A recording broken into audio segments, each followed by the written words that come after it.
Beaucoup de questions, beaucoup de réactions après ce documentaire inédit sur la guerre de l'information entre Israéliens et Hamas, proposé par Vrai ou Faux dans votre 17-19. C'est une coproduction qu'on est ravis d'avoir partagée avec vous. Myriam Bounafa est évidemment là pour glisser vos questions et vos réactions. Luc Brisson, le réalisateur du documentaire aussi. Face à nous et avec nous, Jean Catan, secrétaire général du Conseil national du numérique, Younes Belfella, enseignant-chercheur à Paris 8, directeur du MedFocus, ce centre de réflexion spécialiste du Moyen-Orient. Luc, je reviens vers vous avec encore bravo. Hein, on ne sera jamais, c'est bien de s'autocongratuler. L'idée, c'était quoi? C'était de donner le récit du conflit des 2 mois via le prisme de la désinformation ou de la guerre de l'information? Oui, exactement. Nous, c'est notre travail à Vrai ou Faux, justement, de voir les intox, les manipulations qui peuvent avoir lieu autour de certains événements. Là, on voit que depuis l'attaque du 7 octobre du Hamas, on a vu beaucoup d'événements clés avec énormément de propagande, de fausses infos autour de ces événements. C'est ce qu'on a essayé de raconter dans ce doc en montrant qu'il y avait et de la manipulation côté du Hamas et côté Israël, que avec les réseaux sociaux, ça faisait un cocktail détonnant, si on peut dire, de désinformation. Et c'est ce qu'on a justement essayé de raconter. Alors, il y a des séquences connues sur lesquelles on va revenir. Est-ce que vous êtes surpris vous-même? On sait que vous êtes plongé dans ces images toute la journée, que vous les débriefez tous les jours. Est-ce qu'il y a des choses qui vous ont surpris, étonné?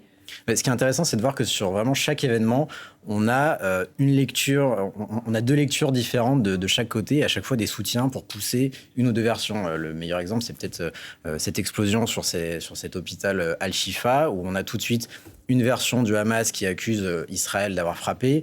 De l'autre côté, on a Israël qui dit non, c'est pas nous, c'est une requête du djihad islamique. Autour de ça, on a beaucoup de soutiens qui essayent de pousser telle ou telle version, et les journalistes au milieu qui essayent de faire la part des choses au milieu de ça. Donc voilà, c'est ça qui nous a marqué, c'est que sur chaque événement, on a vraiment plusieurs versions qui s'agrègent comme ça, où il est parfois difficile de démêler le vrai du faux. On va retrouver celui qui mène cette équipe, Julien Pain, qui porte pour nous la marque Vrai ou Faux. Et vous êtes en Israël, Julien, parce qu'il y a le travail de Luc, qui est un travail de fourmi. Et puis il y a aussi ce que vous vouliez faire, vous souhaitiez rencontrer les acteurs de cette guerre de l'information.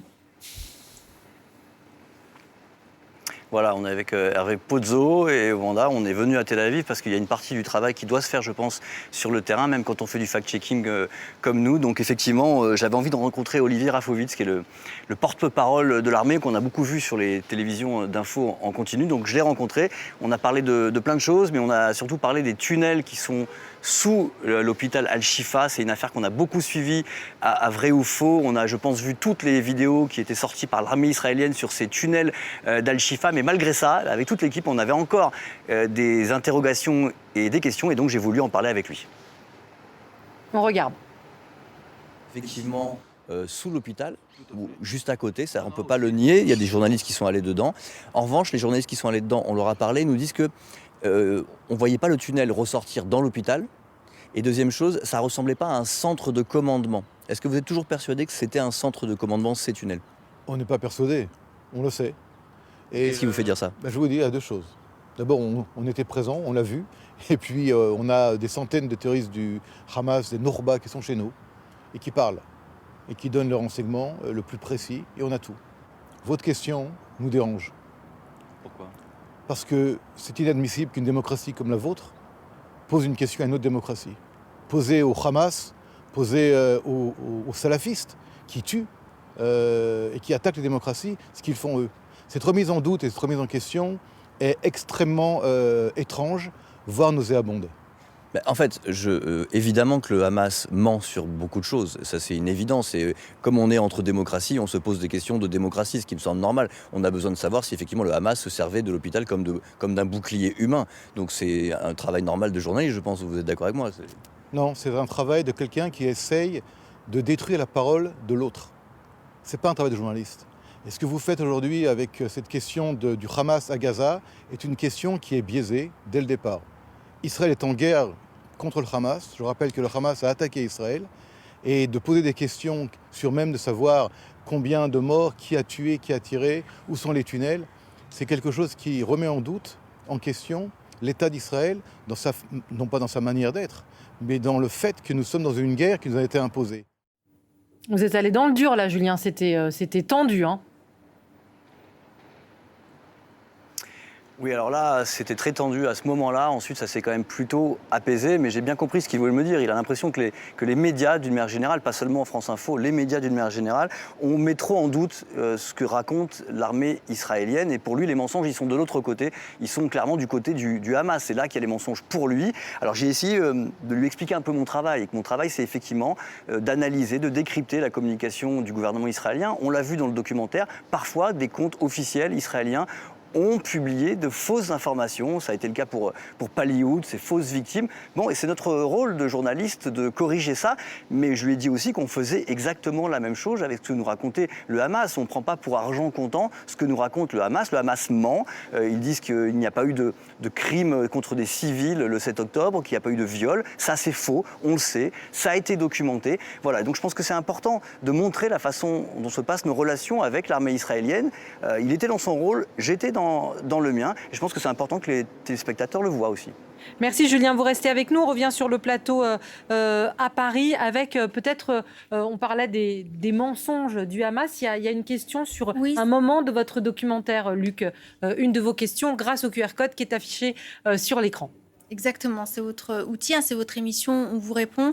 La question de Gab, vous évoquez le bombardement de l'hôpital El Ali. Bombardement hôpital, comment et pourquoi la presse française n'a pas réagi lorsque la responsable de MSF, donc Médecins sans frontières, confirme qu'il y a plusieurs centaines de morts dans cet hôpital, en précisant qu'il a eu un tel ou un tel collègue juste avant sur les plateaux de Chez l'Info en continu. C'est ahurissant pour une ONG. Fake news des ONG, demande-t-il.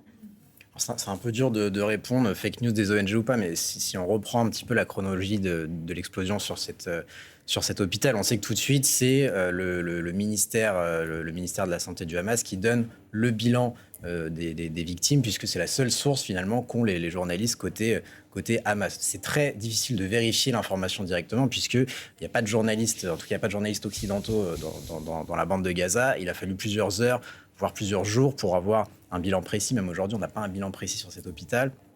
On sait que c'est plutôt des dizaines, mais pas des centaines de morts comme ça a été annoncé au début. Donc là, cette question de ce téléspectateur, ça pose vraiment la question de comment on arrive à décompter les victimes côté palestinien, ce qui est évidemment assez difficile puisqu'on a une seule source, c'est le ministère de la Santé du Hamas. Younes Belfella, vous avez aimé, je crois, le travail que Luc a fait. Et moi, ce que j'ai trouvé intéressant, et je partage ça avec vous, c'est que je pensais, en regardant le documentaire de Luc, voir un documentaire sur la désinformation. Et en fait, on revoit la même histoire. Ce que raconte, ce que Luc met en perspective via la désinformation, c'est jour après jour la guerre qu'on a vécue. C'est juste une lecture peut-être inhabituelle. D'abord, oui, effectivement, je salue le travail qui est fait par votre équipe par rapport à ce documentaire. Et effectivement, je trouve que c'est intéressant parce que le seul moyen actuellement pour faire face à la désinformation, c'est de faire ce genre de travaux. C'est de faire des travaux de vérification, c'est de faire des travaux de check information. Et c'est vraiment le seul moyen qu'on a comme médias classiques, on va dire, et traditionnels, comme des chaînes de télévision, pour vérifier ce qui se passe au niveau des réseaux et pour vérifier, bien évidemment, ce qui se passe au niveau de cette guerre psychologique, d'information et de propagande. Maintenant, ce qu'on doit savoir, c'est effectivement, dans un contexte de guerre, on va dire, il y a le contexte qui exacerbe l'émotion. Et donc, effectivement, il y a une certaine prédisposition des partis à croire, bien évidemment. D'ailleurs, on le sent même dans des déclarations officielles. On vient de voir la déclaration d'un militaire israélien qui dit que pourquoi vous, les médias français, vous avez une certaine position, vous cherchez quelque chose. Donc, en plus, il y a la prédisposition plus la théorie du complot, en quelque sorte. Et donc, ça, on doit bien comprendre. Maintenant, face à ce contexte, il y a les réseaux sociaux qui sont là, qui font un moteur d'information et qui cherchent en quelque sorte pas à chercher l'information, à ce qu'il est vrai ou non, mais ce qu'ils cherchent, c'est le fait de faire plaisir à une communauté, faire plaisir à un public. Et bien évidemment, cet engagement se multiplie parce que effectivement, l'histoire qui était citée dans le documentaire sur Twitter, par exemple, c'est que maintenant, on a des comptes qui sont soi-disant certifiés par Twitter, mais effectivement, ce sont des comptes qui font la désinformation et qui sont mis en avant, qui ont une promotion par Twitter. En fait, on paye, Luc, pour être certifié. Exactement, pour faire de la désinformation. Donc, c'est-à-dire qu'il y a un effet d'aubaine, et c'est là vraiment... Alors, on ne paye pas pour faire de la désinformation, on est certifié, il faut payer pour être certifié. Mais allez-y peut-être, Jean. Mais il y a des médias qui font un travail de vérification, mais qui sont pas certifiés. Ce que montrait Luc, c'est que plus on désinforme, en fait, Jean Catan, plus on a de followers en quelque sorte. On a une machine algorithmique en effet qui est tournée sur la captation de l'attention et sur ces biais en fait attentionnels qui font que en fait plus il y a d'exaltation sur un sujet donné, plus il va y avoir d'attraction et donc plus on va pouvoir vendre notre attention. Donc ça c'est un phénomène tout à fait néfaste auquel Twitter a couplé le fait de pouvoir faire payer en fait pour certains abonnements et donc de promouvoir les tweets issus de ces comptes-là qui ont payé. Et donc c'est-à-dire qu'on a une discrimination algorithmique qui a été, comme vous l'avez très bien montré dans le documentaire, un effet d'aubaine. En effet, pour tous les acteurs de la désinformation. Et donc, c'est comme ça que des collectifs comme NewsGuard, que vous citez, ont bien fait apparaître qu'une somme très importante, en fait, de fausses informations venait de ces comptes-là. Maintenant, si je peux en profiter, en effet, pour réagir, je trouve que ce documentaire est aussi un documentaire sur le journalisme. Et je pense que c'est absolument ça qui est fondamental, en fait. C'est comment est-ce que, aujourd'hui, le monde du journalisme devient absolument crucial comme relais de confiance et comment nourrir cette confiance en fait que l'on peut avoir face à des professionnels de l'information. Et comment le journaliste aujourd'hui se trouve tenu en fait quelque part de renforcer son lien avec le public en montrant aussi sa façon de travailler, en montrant ces liens qu'il tisse avec le monde de la recherche et tous ces acteurs que vous interviewez dans le documentaire. Il y a une question qui colle, nous dit Myriam, à ce que vous dites ou qui est dans la même zone. Il y en a plusieurs sur le journalisme.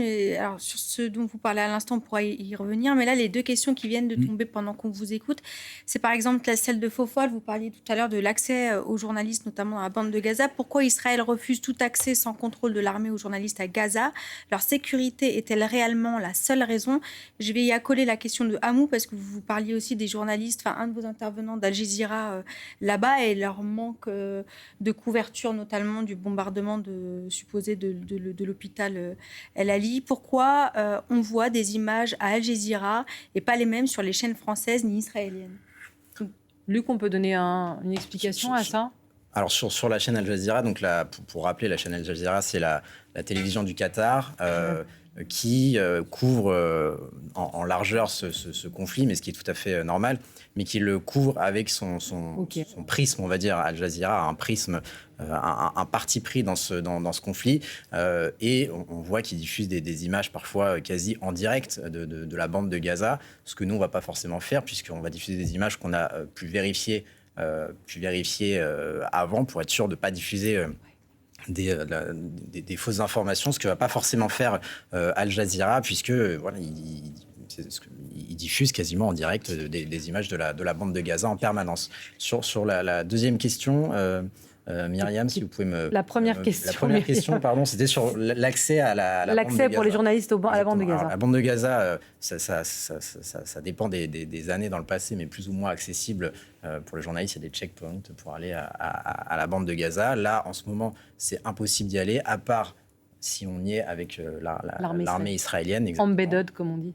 Voilà, embedded, c'est par exemple le cas dans le documentaire. On a vu Guillaume de Dieuleveux, donc le correspondant du Figaro, qui a du coup été embedded, c'est le mot, embarqué avec l'armée pour voir ces fameux tunnels sous l'hôpital Al-Shifa. Actuellement, c'est vraiment le seul moyen d'accéder à la bande de Gaza. Alors ce soir, on vous répond unissez forces pour cette édition spéciale avec vous, avec vrai ou faux. Et là, ça va être complètement la fusion parce qu'il y a une question qui vous est adressée.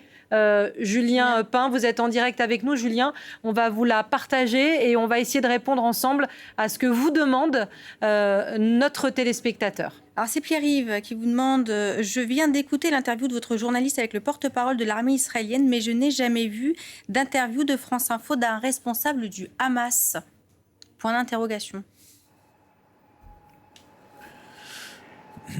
Alors, la politique de France Télévisions, là, c'est de ne pas interviewer effectivement des responsables du Hamas.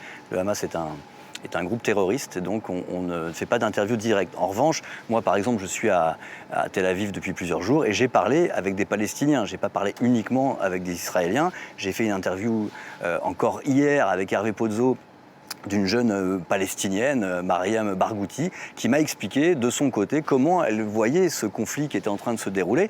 Et voilà, d'ailleurs, ce qui était intéressant, je pense, si vous avez vu l'interview que j'ai faite de l'armée israélienne, qui nous accusait d'être biaisés, de ne voir qu'un camp, elle me faisait exactement la même critique. C'est-à-dire qu'elle me disait, vous ne voyez qu'un camp, vous abreuvez des paroles de l'armée israélienne, c'était assez ironique, et donc vous êtes complètement pro-israélien, et c'est la même critique. Alors, du coup, j'avais regardé un peu ce qu'écrivait cette Mariam Barghouti, parce qu'elle écrit sur le site d'Al Jazeera dont on parlait tout à l'heure, et elle a écrit notamment sur le 7 octobre, donc ce massacre commis par le Hamas. Elle expliquait en tant que Palestinienne comment elle se sentait par rapport à ce massacre, et elle avait peur de la riposte des Israéliens. J'ai pas trouvé un mot dans ce qu'elle a écrit pour dénoncer les crimes du Hamas ou même aborder les crimes du Hamas. Elle a réussi à parler du 7 octobre sans parler des crimes du Hamas. Donc en fait, on le voit, tout le monde nous demande un équilibre parfait, de donner les versions à droite, à gauche, de tous les camps, ce qui est normal, c'est notre métier. Mais je pense que sur ce conflit, finalement, on est les seuls à le faire, puisque chacun a une opinion tranchée et finalement, personne ne respecte les principes qu'on veut nous faire respecter.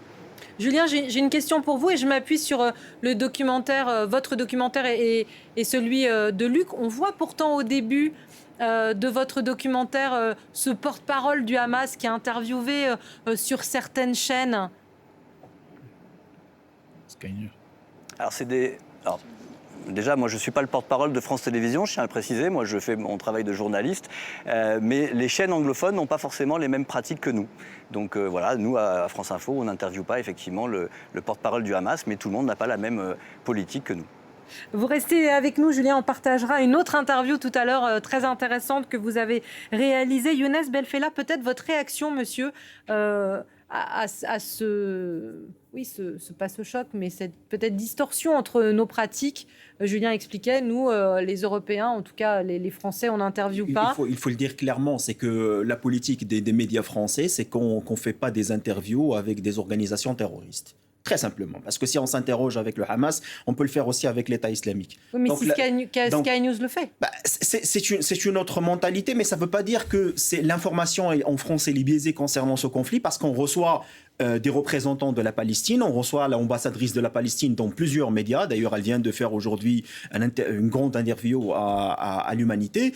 Il y en a des représentants de Palestine qu'on peut bien évidemment les représenter. Maintenant, bon, pour voir les dirigeants du Hamas, il faut voir Al Jazeera. C'est très simple, ça se passe chaque jour. Et donc, c'est la télé du... Et c'est la télé officielle, on va dire, mondiale, internationale, avec plusieurs langues, pour voir les dirigeants du Hamas. Maintenant, ce qu'il faut comprendre, c'est que, comme je vous ai dit tout à l'heure, il y a une partie très émotionnelle qui motive, et donc on n'est pas sur l'exercice de l'information pour la communication. On est plutôt pour la sphère de l'influence, voire de la propagande. Donc effectivement, il y aura de la désinformation, des fausses informations, de l'intoxication, des fausses informations, mais qui sont mutualisées avec des informations vraies, de l'agitation et de la manipulation. Et donc effectivement, ce que des médias occidentaux essaient de faire, et notamment les médias français, c'est de ne pas être Al Jazeera et de ne pas être I24. C'est le fait d'avoir une position qui est assez objective. On ne peut pas être neutre dans le journalisme. Donc pour pas mal de raisons, la question de financement, l'influence politique, beaucoup de raisons aujourd'hui.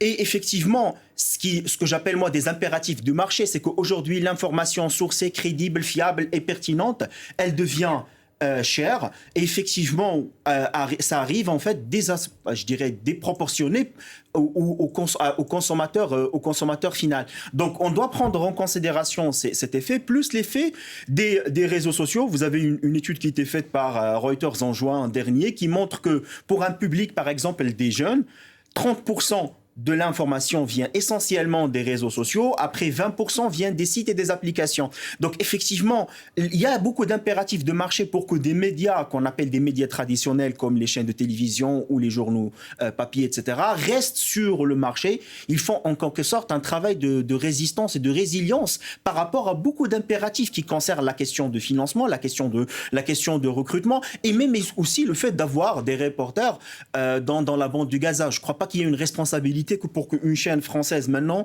envoie des reporters, parce qu'il n'y a pas des autorités officielles capables de recevoir et de protéger ces journalistes dans la bande du Gaza.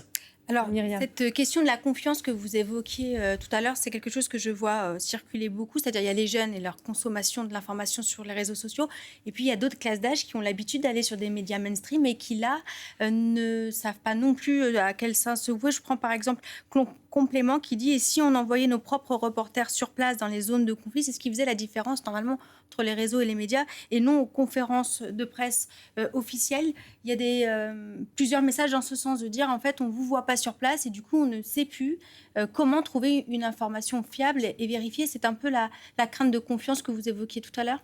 Mais c'est là où, pour rebondir et m'inscrire dans le prolongement de ce qui vient d'être dit, il y a un principe qui est quand même très important, c'est le pluralisme des médias. Et c'est-à-dire, c'est la capacité de chacun, en fait, aussi d'avoir accès à différents médias qui doivent avoir des lignes éditoriales qui sont très claires et qui vont déployer des ressources, du coup, pour répondre à la question, qui vont être différentes les unes des autres. Mais c'est très important, sans se prétendre journaliste, en tant que citoyen, de se rendre compte qu'en fait, on a à disposition aussi ce pluralisme et donc ces différentes politiques qui font que certains vont envoyer dans des zones de conflit directement, certains vont aller dans des conférences de presse, ça va être différents points de vue. Alors, et c'est très important de cultiver. quand même qu'on va sur le... J'imagine, Voilà, on couvre nos équipes, elles vont au plus près. On ne peut pas aller dans la bande de Gaza parce qu'on n'a pas d'autorisation, on n'a pas de garantie de sécurité. Mais Julien est à Tel Aviv, on avait nos envoyés spéciaux à Jérusalem, on a nos correspondants, Agnès Varamian, ses équipes qui ont été dans Gaza quand ils ont pu encadrer, en tout cas au plus près encadrés par l'armée israélienne, parce que c'est les conditions. Mais on ne fait pas que des conférences de presse. Nos équipes vont évidemment sur place. Et voilà. Et donc tout ça, en fait, tout ce qui est fait là, en ce moment même, par vous, je pense, est fondamental. Parce qu'en fait, vous explicitez votre travail. Et ça, c'est fondamental. Il y a cet adage dans le monde du droit où on dit la justice doit être faite et doit être vue en train d'être faite. Aujourd'hui, c'est peut-être aussi la même question qu'on doit se poser pour le journalisme. Et donc, oui, ça va demander du temps, de la ressource, de montrer comment on travaille, d'être en lien permanent aussi avec des organisations. On voit des organisations comme Bellingcat, Lighthouse Reporter, etc., qui permettent l'association aussi de la société civile autour du travail de journalisme. On a vu la une du Monde, par exemple, sur un travail qui a été porté par Lighthouse Report sur l'algorithme de la CAF. C'est assez symptomatique, je trouve, de comment est-ce que le journaliste peut demain avoir une place tout aussi centrale, voire encore plus centrale, dans un écosystème encore plus large, mais qui est complètement rendu visible. Tout comme dans le documentaire, vous donnez la parole à tous ces experts de ces centres de recherche, et qui sont absolument fondamentaux. Et c'est ce qui n'est pas fait dans un autre registre, et je m'inscris aussi là dans la poursuite de ce que vous avez dit, sur le caractère purement émotionnel aussi de l'information qui peut être dispensée. Quand vous allez, par exemple, sur un canal comme Telegram, par exemple, sur Telegram, et que vous allez sur tous ces canaux, que ce soit d'un camp ou de l'autre, en fait, ce que l'on va trouver là, en fait, c'est l'émotion du conflit à la seconde près, avec cette impression qu'on est vraiment dedans, etc. Donc, on est sur un tout autre registre. Et donc, on est sur ce registre, en fait, de la conflictualité entre des biais et des ressorts tout à fait différents. Alors, on vous répond. C'est une première ce soir. On vous fait réagir à un documentaire réalisé par nos équipes et par la cellule Vrai ou Faux. Et je crois qu'il y a 2 questions, Myriam, pour Luc, précisément. Sur le travail que vous avez effectué de fact-checking. Le porte-parole vous demande, Béni, de l'armée israélienne, montrer dans l'hôpital Al-Shifa un calendrier avec des lundis, mardis, mercredis, écrits en arabe, en disant que ce sont les noms des djihadistes. Un grand mensonge en direct. Pourquoi, dans votre documentaire, cela n'a pas été évoqué? Tout simplement parce qu'on ne pouvait pas tout mettre non plus en 26 minutes. Mais pour expliquer ce dont parle Béni, ce téléspectateur, il y avait du coup dans les nombreuses vidéos qu'a fait l'armée israélienne quand ils sont arrivés à l'hôpital Al-Shifa pour montrer ces tunnels donc, qui seraient, selon l'armée, des centres de commandement du Hamas. Ils ont fait plein de vidéos, dont une où ils montraient un écriteau où on avait plusieurs noms écrits en arabe et l'armée israélienne disait « Regardez, ce sont les noms des hommes du Hamas, notamment qui ont attaqué Israël. » Et en fait, il s'agissait d'un calendrier avec les jours de la semaine. Ça a été dit par beaucoup de journalistes. Je pense qu'on l'a aussi dit ici sur cette antenne. On aurait très bien pu le mettre dans le doc. C'est juste qu'on ne pouvait pas revenir sur toutes les intox qu'il y a eu. Il a fallu faire des choix. Mais c'est pas du tout une volonté de cacher de l'information, quoi. Voilà. Vous êtes revenu aussi, c'est peut-être passé, Ali est peut-être passé à côté. Ne pensez-vous pas, vous demande-t-il, que le reportage journalistique sur le conflit israélo-palestinien pourrait être... Ah, pardonnez-moi, c'était pas cette question que je vous la posais quand même. Pourrait être biaisée, étant donné l'interdiction faite aux journalistes d'exercer leur métier en territoire palestinien. On vient d'y répondre. Eh bien, je l'ai perdu. C'est pas grave, on va aller voir Julien. Ouais. On va aller voir Julien parce que vous vouliez réagir. Julien, je sais que c'est pas facile quand on est loin. Vous avez plein de choses à dire. Vous allez nous présenter votre interview dans un instant du Julien Pain israélien. Je ne sais pas si on peut dire ça. Je trouvais ça classe, mais vous vouliez réagir au débat. Ouais, non, mais tout ça m'intéresse, mais c'est vrai quand j'entends qu'on ne peut pas, pourquoi on va pas à Gaza, pourquoi on rentre pas à Gaza. Alors déjà, il y a une journaliste, Agnès Varamian, qui est rentrée avec l'armée israélienne à Gaza, et je rappelle qu'on envoie des gens partout dans le monde. Il y a des équipes qui se relaient de France Télévisions en Ukraine depuis le début de la guerre. Donc sur les terrains de conflit, on ne peut pas dire qu'on n'y va pas, on y va. Là, Gaza, c'est une situation très particulière, puisqu'il y a eu déjà plus de 60 journalistes qui sont morts sur le terrain, principalement des journalistes palestiniens, c'est vrai. On ne peut pas y aller pour l'instant. On ira dès qu'on en aura la possibilité et que ça sera dans des conditions de sécurité, on va dire, correctes. Mais après, je pense qu'il faut bien rappeler comment on pourrait travailler sur place de toute façon. N'imaginez pas qu'à Gaza, on puisse travailler entièrement librement et que le Hamas va appliquer les règles de déontologie qu'on pourrait connaître en Europe. Sur le terrain, c'est très compliqué de travailler, même pour nos confrères qui sont sur place. Et c'est très compliqué d'aller faire de l'enquête. Si on reprend ce qui s'est passé à l'hôpital Al-Ali avec cette roquette, ou en tout cas cette explosion sur le parking de l'hôpital, on ne sait pas ce qui s'est passé. Et dans le documentaire, on le rappelle très bien, aucun journaliste n'a pu aller sur place pour regarder les débris, essayer de comprendre un peu si c'était les Israéliens, si c'était une roquette du djihad islamique. Pourquoi on ne peut pas le faire ? Probablement parce qu'à un moment, le Hamas n'a pas intérêt à montrer ce qui se passe sur place. Il ne faut pas oublier que le Hamas est dans une logique totalitaire. Ils n'ont pas un respect de la liberté de la presse qui nous permettrait de travailler de toute façon là-bas librement. Je pense que c'est important de le dire. Alors, Julien, on va regarder ensemble un extrait de cette interview que vous avez fait avec les équipes de journalistes ou d'ONG israéliennes qui font le travail que vous faites ici à France Info de débunker et d'alerter sur les fakes. On regarde votre rencontre et vous réagissez juste après. Comme vous pouvez le voir, cette photo a été publiée sur Internet et a circulé ensuite sur tous les réseaux sociaux, avec ce genre de commentaires qui demandaient qui est cet homme derrière cette famille kidnappée. Et ils pensent que c'est qui ? J'imagine qu'ils ont une théorie là-dessus. Oui, la théorie, c'est que cet homme, c'est un Israélien envoyé pour coordonner l'attaque du Hamas. C'est en fait la théorie du complot de la trahison de l'intérieur. La photo originale a été publiée comme ceci. Regardez bien, si vous zoomez, il s'agit clairement d'un montage Photoshop. Son visage a été photoshopé. Son visage n'a pas du tout l'air réel.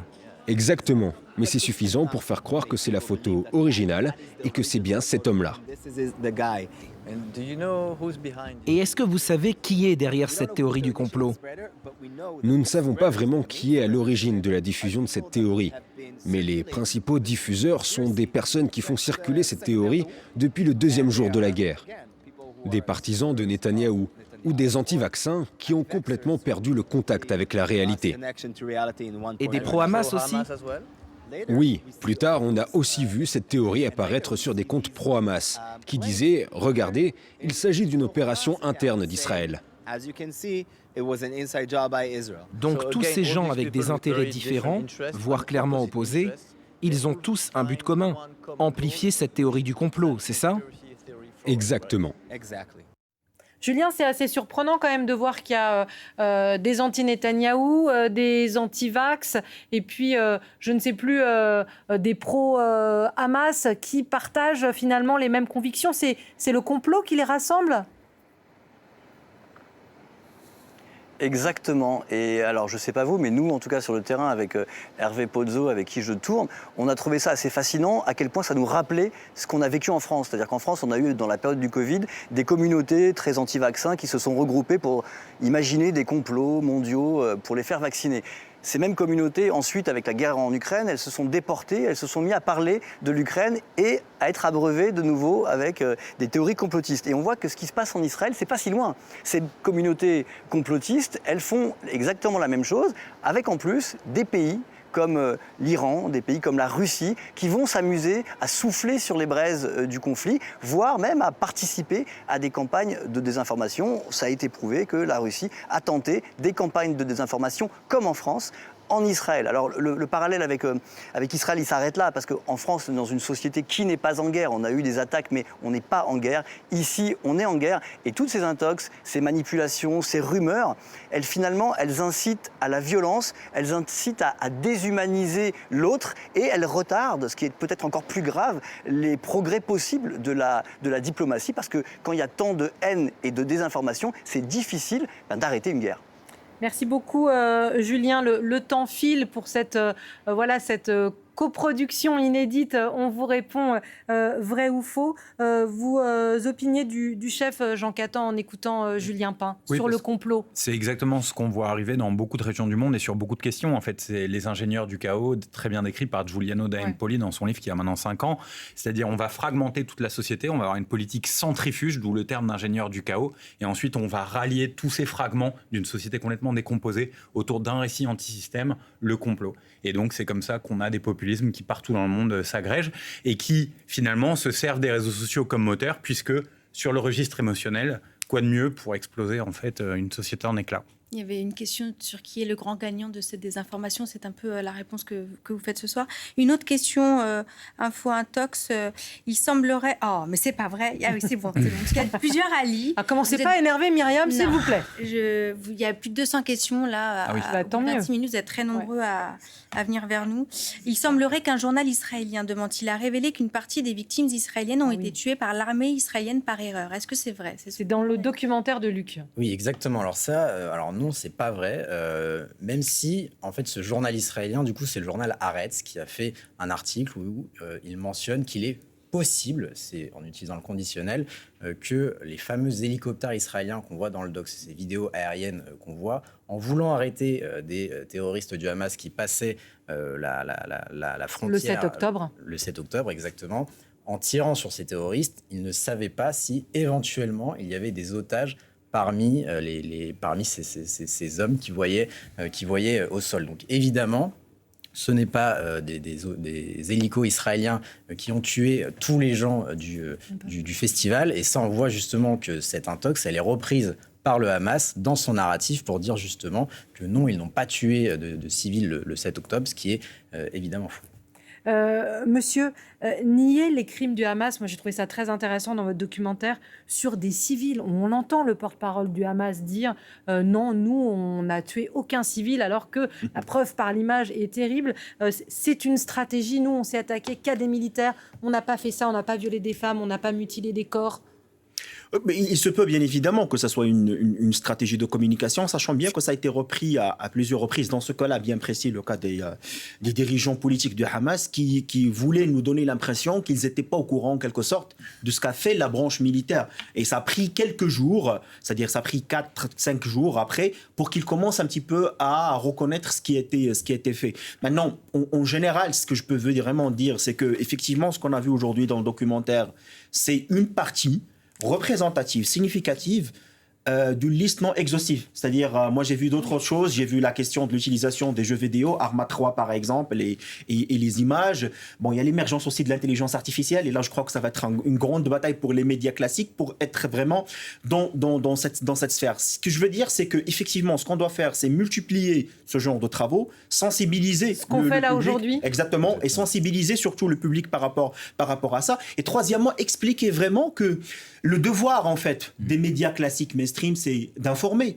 c'est pas de convaincre. Donc, c'est pas un influenceur sur Twitter qui a 20 millions, qui cherche en fait à faire plaisir pour avoir d'autres followers, sur lesquels, bien évidemment, il sera payé financièrement. Donc, c'est pas la même logique. Et sachant bien que des médias comme des chaînes de télévision ou des journaux, en fin de compte, la majorité des informations, ça vient des agences de presse, de l'AP, de Reuters. Donc la production de l'information, elle est vraiment très crédible, elle a un processus très bien vérifié. Maintenant, ce qui reste bien évidemment par rapport à ces médias, c'est de faire de l'analyse, parfois bien évidemment de l'opinion, mais on n'est pas sur une logique de rechercher des fans. Ouais. C'est ça ce que je veux dire par rapport à ce qui existe dans les réseaux sociaux. La question de savoir sur ce conflit Israël-Hamas qui désinforme, la question de Mathiad Pardon. J'ai l'impression que le Hamas organise la manipulation, alors qu'en Israël, ce sont les civils qui propagent de fausses informations. Non, parce qu'on a vu que, par exemple, sur Pallywood, donc Pallywood, c'est justement dire que les Palestiniens utilisent des fausses victimes. C'est l'abréviation de Palestine et Hollywood. Palestine Voilà, plus exactement. Hollywood. Et ça, on a vu que c'est utilisé par beaucoup de porte-parole d'Israël. Sur les comptes officiels d'Israël sur les réseaux sociaux, c'est repris. Donc non, c'est pas que les soutiens d'Israël, on va dire, qui propagent ces fausses infos. Il y a aussi les officiels. C'est quelque chose que vous retrouvez vous aussi dans vos grilles d'analyse? Non, ce qui est. C'est un outil de guerre pour les deux camps.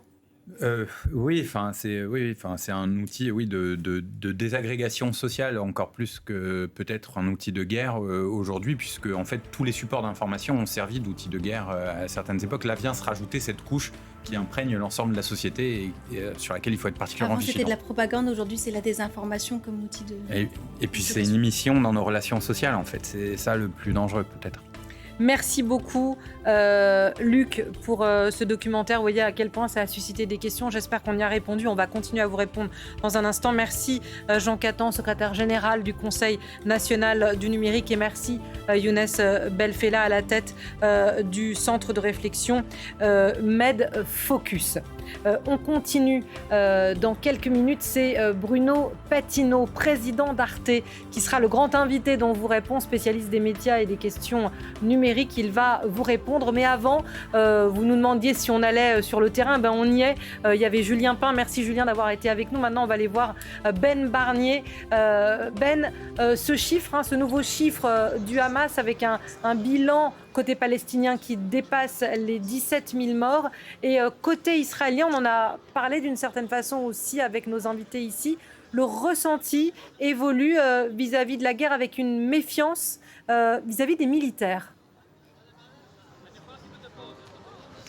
Effectivement, ou en tout cas, Patricia, vis-à-vis des annonces qui sont parfois jugées un petit peu triomphalistes, annonces du Premier ministre Benjamin Netanyahou. Vous voyez par exemple les dernières annonces concernant le fait que l'armée israélienne aurait encerclé le lieu où serait ou aurait vécu Yahya Sinwar, qui est donc le plus haut responsable du Hamas actuellement à Gaza. Eh bien, cette annonce a été vécue ici avec une certaine méfiance, avec une certaine distance, lorsque le gouvernement également avance par exemple que 250 cibles du Hamas ont été atteintes depuis la fin de la trêve. Eh bien, les Israéliens parfois nous répondent que cela ne se traduit pas forcément par plus de sécurité, puisqu'il y a encore des roquettes qui sont tirées depuis Gaza vers Israël. Et encore ce matin à Sderot, un bâtiment a été atteint. Ça, c'est pour la méfiance. Et puis il y a aussi cette demande très fortement exprimée, particulièrement à l'endroit où je me trouve, qui est la place des otages de Tel Aviv.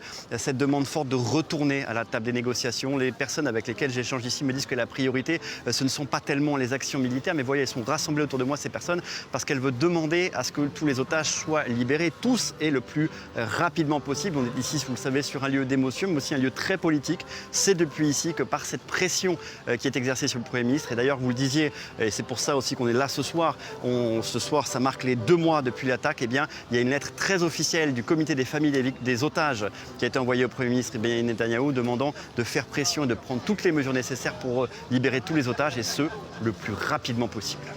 Merci beaucoup Ben, vous avez raison de le rappeler, c'est évidemment à l'occasion de ces 2 mois de guerre Israël-Hamas qu'on a uni nos forces avec Vrai ou Faux pour essayer de répondre à vos questions sur la désinformation. C'en est un spécialiste. Il